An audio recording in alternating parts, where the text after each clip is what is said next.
प्रकाश डाला है, हृदय के अंतर मन तक को स्मरण कराया है कि जो आजादी हमें मिली एक लंबे अपार संघर्ष के पश्चात प्राप्त हुई। आजादी प्राप्त करने के पश्चात यह प्रश्न था कि जो हमें मिला है उसको संरक्षित कैसे रखा जाए और उसमें वृद्धि कैसे की जाए। इस पवित्र उद्देश्य को प्राप्त करने के लिए संविधान के निर्माण की आवश्यकता हुई। इसके लिए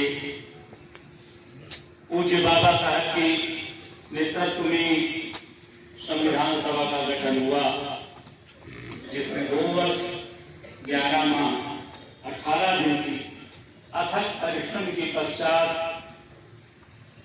भारतीय संविधान की अनमोल रत्न प्रदान किया। ये वो रत्न है जिसमें हमारी सभी समस्याओं का समाधान निहित है,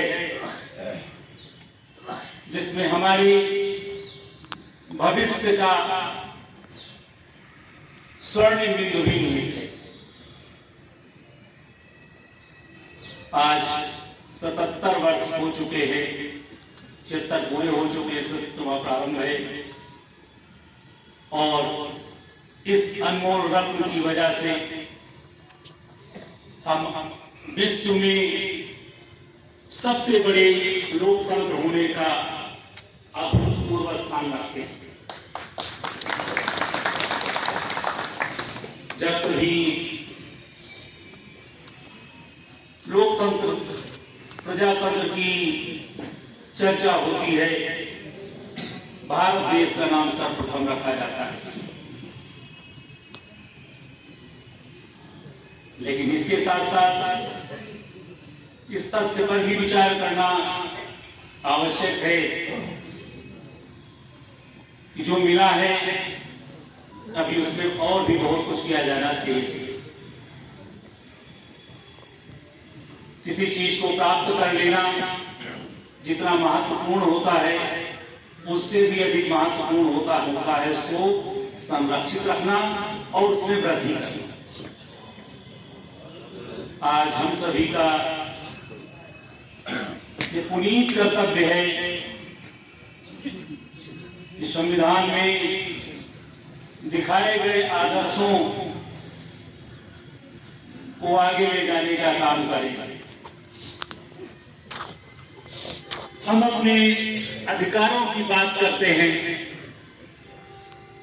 लेकिन इसके साथ हमें ये भी ध्यान रखना है कि उसी संविधान में मौलिक कर्तव्यों का भी अध्याय बना है।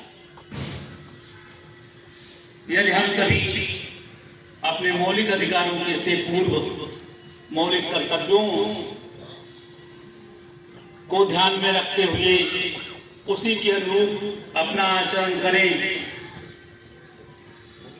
तो हम विकास के उच्चतम शिखर पर पहुंचेंगे। हम जहां भी हैं, जिस रूप में भी है, समाज की सेवा कर सकते हैं। ये कहना अक्सर ये सुनने में आता है कि हम अकेले क्या कर सकते हैं। कोई भी संघर्ष हो, परिवर्तन हो, उसकी शुरुआत किसी न किसी एक से ही होती है। हमारा योगदान क्या हो सकता है, एक छोटा सा प्रसंग है। जब सेतु बंध का निर्माण हो रहा था, भगवान राम की सेना के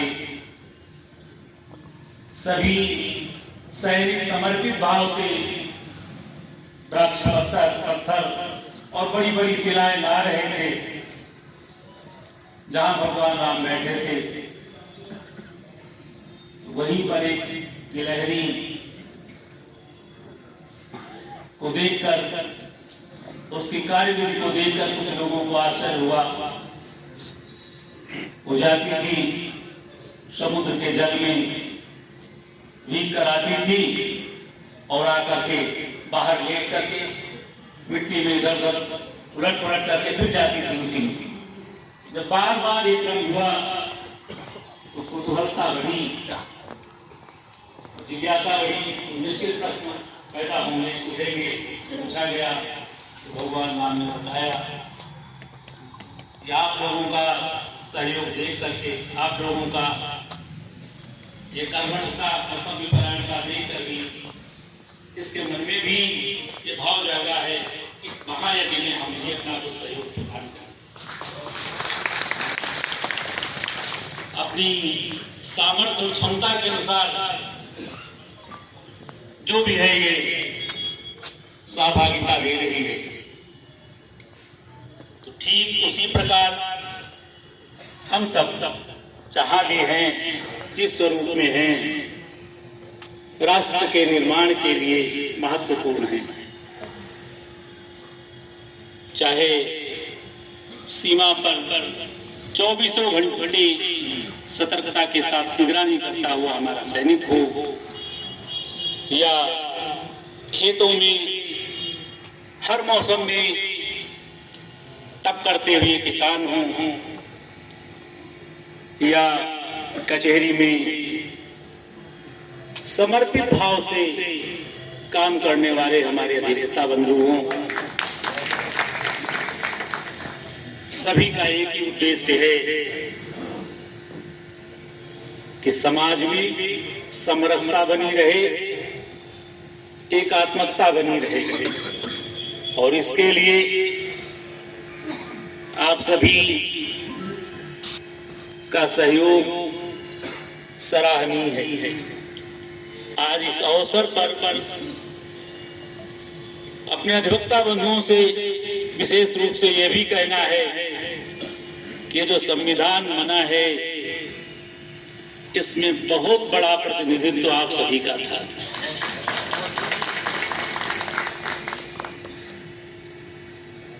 बहुत बड़ी संख्या में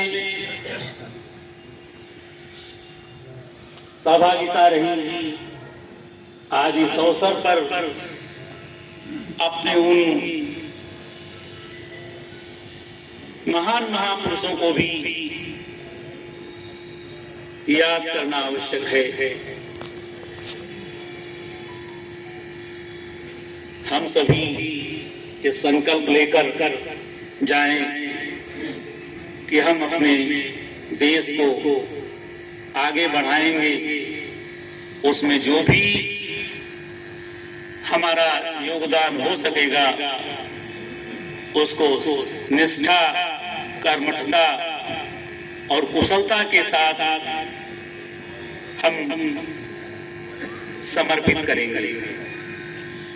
इन्हीं शब्दों के साथ पुनः सभी को गणतंत्र दिवस की कोटि कोटि शुभकामनाएं। धन्यवाद। जय हिंद, जय भारत। माननीय जिला जज जी से